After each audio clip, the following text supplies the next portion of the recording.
लेकिन जयराम जब कुर्मी समाज का बेटा होके कुर्मी समाज की बात करता है तो इस राज में बम फूट जाता है। चलिए अब मैं समर्थन करता हूं। आपने 1932 का विधेयक जी, अगर आपको केंद्र सरकार को नहीं भेजा, ओबीसी का आरक्षण 27% हमने पारित करके भेजा, आपने नहीं भेजा गवर्नर हाउस को। गवर्नर हाउस का घेराव जेकेएलएम ने क्यों नहीं किया कि आप जाकर दिल्ली बैठी? आप उस समय शायद किसी कार्यक्रम के और एसटी को लेकर एक बहस झारखंड में चली है, अलग अलग जगह आंदोलन हो रहे हैं। जयराम महतो इस पर स्पष्ट क्या सोचते हैं? क्या कुर्मी सचमुच में पहले एसटी था, इसलिए उन्हें एसटी सूची में शामिल कर देना चाहिए? अगर करना चाहिए तो क्यों? उससे क्या फायदा होगा? क्या सिर्फ पॉलिटिकल पावर के लिए लड़ाई है? ने कहा कि जयराम महतो कुर्मी समाज का, कुर्मी समुदाय का शेड्यूल ट्राइब की सूची में सम्मिलित होना जयराम महतो का निजी विषय नहीं है, यह एक सामाजिक विषय है। और यह कार्यक्रम, यह आंदोलन मेरे जन्म से दशकों पूर्व से चलता आ रहा है। यह और बात है कि वर्तमान की राजनीति में यह तो सत्य है कि जयराम महतो का चर्चा पूरे राज्य में है, इसलिए टारगेट हम हुए। लेकिन यह सत्य है कि आज जब मेरा जन्म नहीं हुआ था उससे कई दशकों पूर्व से यह मांग चलती आ रही है।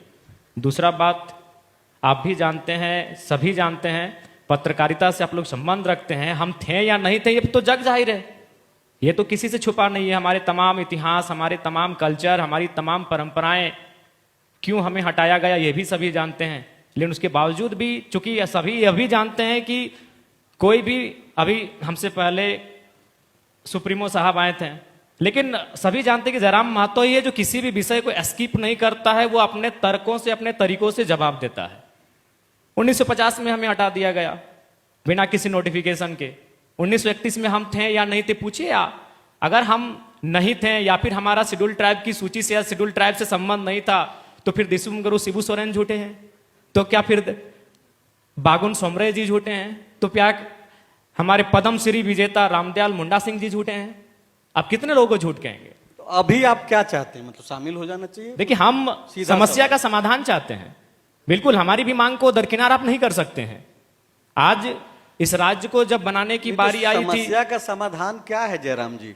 सीधा जोड़ देना चाहिए, शामिल कराना चाहिए, या फिर कोई वैकल्पिक कोई व्यवस्था? देखिए, भारत का संविधान सभी के लिए रास्ता तय करता है। भारत का संविधान, इस देश में रहने वाले जीव जंतुओं को भी संवैधानिक अधिकार है। आर्टिकल 48(1) अनुच्छेद 48 का वन्य जीवों को भी जीने का अधिकार देता है। तो हम तो एक बहुत बड़ी प्राचीन, हम इंसान हैं, हमें भी इस राज्य में, इस देश में संवैधानिक अधिकार है। तो भारत की संसद को, भारत के संविधान को तय करना है।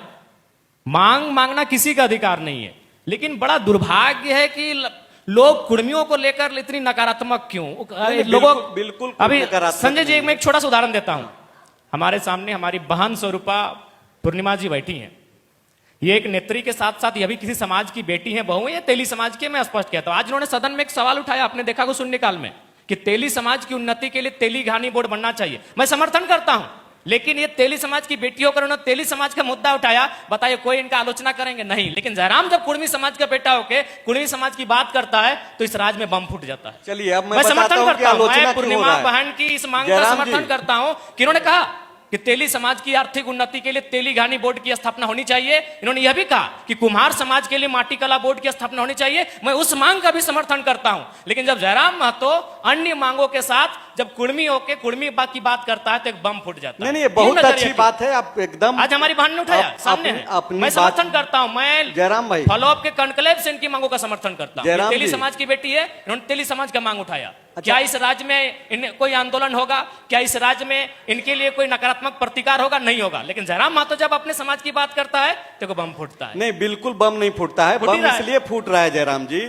कि आप जब चुनावी राजनीति का हिस्सा बनने जा रहे थे तो बहुत सारी बातें कह रहे थे। उसमें एक बयान आपका जो दिखा, हालांकि हो सकता है कि आप उसको एआई का नाम दे दें, लेकिन उसमें ये कहा, आप कहते हुए सुने जाते हैं और हमने सुना भी है, जिसमें आपने ये कहा, जब कुर्मी को एसटी में शामिल होने के सवाल पे जब आपसे जवाब मांगा जा रहा था तो आपने कहा कि देखिए, मैं जब आऊँगा, जब मुझे मौका मिलेगा तो ईडब्ल्यूएस के तर्ज पर जो है मैं वैकल्पिक एक व्यवस्था बनाने की सोचूं। नहीं, सुन लीजिए। हाँ, ठीक है, आपका सवाल आ तो गया। आप उस बात को खारिज कर दीजिए। बिल्कुल एआई नहीं है, मैनिफेस्टो में था ये तो। एआई नहीं है, बिल्कुल वो एआई नहीं है। हमें जो हमने कहा है उसे दोबारा रिपीट करने में कोई परहेज नहीं है। देखिए, सबसे पहला बात, चुनाव के लिए हमारे पास काफी कम समय था, हमें मैनिफेस्टो तैयार करना था, काफी कम समय था। तो मैंने आज भी मैं कह रहा हूं कि अगर भारत के संविधान में ऐसा संभव है तो करे। मैं तो आज ये भी कहूंगा कि अभी जो वर्तमान में 42 जनजातियां हैं, अभी आप कुल मिला के फिर बात आप को नेता पूरा ही करने हो दे, गए ना संजय जयराम राव वाले जी। बात को पूरा करने दीजिए। अगर बात पूरा नहीं होगा तो समझ में किसी को नहीं आएगा। मैं पूरा तो उस कीजिए। बात का भी तर्क दे रहा हूं कि अभी जो वर्तमान में 42 जनजातियां हैं, आप संथाल को जानते हैं, आप उरांव को जानते हैं, आप मुंडा को जानते हैं, आप हौ को जानते हैं, आप बिरहौर, बिरजिया, पहाड़िया, सोबर की स्थिति जानते हैं क्या है? क्या वो समाज संथाल, मुंडा, सच्चाई बात करिए, किसी को नाराज होने की आवश्यकता नहीं है। क्या बिरहौर समाज की वो स्थिति है? क्या बिरजिया तथा अन्य जो अति प्राचीन आदिवासी समुदाय जो अभी 42 में से हैं, लगभग दर्जनों के आसपास हैं, उनकी वो स्थिति नहीं है कि बाकी जो उरांव समाज रहे, संथाल समाज रहे, मुंडा समाज रहे, हो रहे तथा अन्य जो 2-4 भूमिज इत्यादि हैं, उनके सामने मुकाबला। मैं तो ये भी कहता हूं कि हो सके संभव तो उनको भी एक नया कॉलम दे दीजिए, उनको संरक्षण के लिए एक नया कॉलम दे दीजिए, उनको डेवलपमेंट करने के लिए एक नया कॉलम दे दीजिए। तो मैं तो उस बात का भी दलील देता हूं। तो मैंने इस आधार पर तर्क दिया था, ईडब्ल्यूएस नहीं, एक कॉलम मैंने नया मांगा था कि भाई अगर संभव है तो एक नया कॉलम दे दीजिए, उसे एक नया ट्राइब्स का नाम दे दीजिए, और जो संरक्षण आप अन्य ट्राइब्स को दे रहे हैं वही संरक्षण जो नए सम्मिलित ट्राइब्स होंगे आप उनको दें। मतलब आप अब इस बात पे टिके हुए हैं कि जरूरी नहीं है कि अगर भारत के संविधान में संभव है तो, चूंकि मैं अपने समाज से ऊपर नहीं हूं, मेरे बाद भी मेरा समाज होगा, मेरे होने से पहले भी मेरा समाज था। तो आप ये बोल रहे हैं कि आपने पहले चूंकि कहा है कि चुनाव में जाना था, वक्त कम था, मतलब क्योंकि हमारे पास मैनिफेस्टो ड्राफ्टिंग करने के लिए सब बिल्कुल सबको साथ हम लोग एक्सप्लेन नहीं कर पाए उसको। बस कही। हमने एक लाइन लिख दिया कि भाई ईडब्ल्यूएस के तर्ज पर एक कॉलम होगा, उस कॉलम में क्या क्या होगा उस चीज को हम लोग एक्सप्लेन नहीं कर पाए। एक धारा होगी, उस धारा में उपधारा क्या क्या होगी इस चीज को हम लोग एक्सप्लेन नहीं कर पाए। लेकिन आज भी हम कहते हैं अगर भारत के संविधान में संभव है, भारत के संसद में संभव है तो वो करे, एक अन्य कॉलम बनाया जाए। कॉलम नहीं है जैसे अभी सेंट्रल में, देखिए सेंट्रल में अभी हम लोग 4 चीजें जानते थे, एक ओबीसी, एक एसटी, एक एससी और शेष जनरल। तो जनरल को छोड़िए, तीन कैटेगरी, ओबीसी, एसटी, एससी। लेकिन जब ओबीसी राज्य में आया, केंद्र में तो ओबीसी है, आप भी जानते हैं, हम भी जानते, बैठे सभी लोग जानते हैं, लेकिन जब वही कॉलम राज्य में आया तो राज्य सरकार ने निर्णय लिया ईबीसी, कहीं BC1, कहीं BC2, कहीं MBC। तो अगर संभव है भारत के संविधान में, सेंट्रल में तो एक ही रहेगा, सेंट्रल में एसटी रहेगा। कुर्मी भी अगर एसटी में शामिल होता है तो सेंट्रल में तो फिलहाल एसटी रहेगा। अब वो राज्य सरकार अगर भारत के संविधान में, भारत के कानून में इतना सक्षम होगा तो राज्य सरकार निर्णय लेगी कि जो नए लोग एसटी में आके शामिल होंगे उन्हें हम agriculture tribe, farming tribe, new tribe, कुछ भी जो संरक्षण अन्य शेड्यूल्ड ट्राइब से आने वाले समाज को मिल रहा है वही संरक्षण जो नए लोग शामिल होंगे। जैसे अभी हमारे पास घटवार समाज, संरक्षण तो हर किसी को चाहिए सरकार से। नहीं, संरक्षण कभी वो तभी मांगता है जब वह उस परिस्थिति में होता है। अनूप दास देखिए बैठे, वो कभी नहीं बोले कि हमें संरक्षण दीजिए, आपके बगल में बैठे हैं। अच्छा, सवाल ये तो बात कर रहे हैं, इनकी पार्टी तो बकायदा बोल रही है कि जिसकी जितनी हिस्सेदारी उसकी उतनी भागीदारी।